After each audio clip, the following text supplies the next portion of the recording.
Us movie. Could Lupita Nyongo get an Oscar nomination?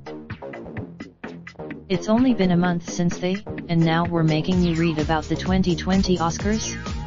Yes, but much as the shadows of the tethered stretched out in that driveway, the shadow of Get Out looms large over us.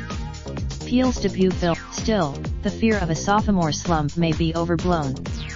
Peele is one of two, and when it comes to Oscar, Us has something in its corner that Peele's earlier film didn't. A powerhouse central performance. Not to take, in Oscar history, two actors have earned nominations for playing dual roles: Lee Marvin for the 1965 Jane Fonda Western, and Nicolas Cage for Spike Jonze's 2002 adaptation.